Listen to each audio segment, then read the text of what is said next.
The probability that we live in the real world might be as low as 1 in 11. This idea was brought up by Elon Musk during an interview in 2016. It suggests that we could be living as part of a computer simulation, existing in the memory of a supercomputer. While this might sound like an unreasonable hypothesis, it has gained recognition from many leading figures in the scientific community. So, what exactly is going on? In 2003, Oxford University philosopher Nick Bostrom published a paper proposing the simulation hypothesis.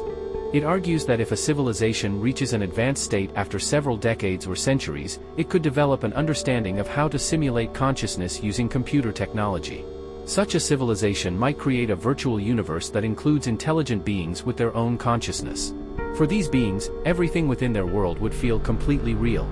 According to this hypothesis, the reality we currently live in could be a virtual reality created by an advanced civilization. We, as humans, might just be code running in a supercomputer. Many of the strange, unexplained phenomena in our universe, like the laws of physics, could be thought of as programmed rules in this simulated reality. This suggests that the world we perceive as real might not be as simple as we think. For instance, consider the principle of the speed of light in relativity theory. No matter the frame of reference, the speed of light in a vacuum is always approximately 300,000 kilometers per second. Even if the Earth moves in the same direction as the light, or in the opposite direction, the measured speed of light never changes. Even if we someday build a spacecraft that can travel close to the speed of light, the light measured from within it will still move at that same constant speed. This limitation of the speed of light could be analogous to the computing power of a supercomputer, where no object can move faster than the speed of light. This restriction might ensure that the entire simulation remains computationally feasible. Next, we have the concept of superposition in the quantum world. When we don't observe a particle, it exists in an uncertain state. Only when we observe it does the particle state become defined, similar to how a computer game only renders what is visible to the player. In the same way, the supercomputer running our reality might only process the information we observe, while unobserved areas remain unrendered to save computational power. Finally, consider the origin of the universe.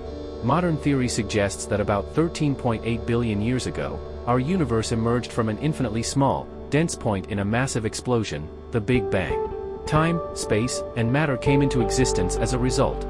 If we apply the simulation hypothesis to this, it could be interpreted as the moment the game started, the universe only came into being once the simulation was initiated. According to Bostrom's theory, our universe might actually be a virtual reality governed by predefined rules.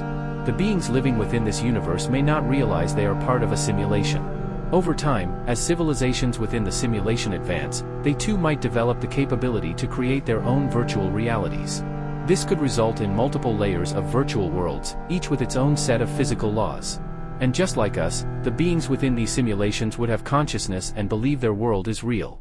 If our world is indeed a simulation created by an advanced civilization, it's possible that the civilization above us is also living in a simulation, created by yet another higher-level civilization.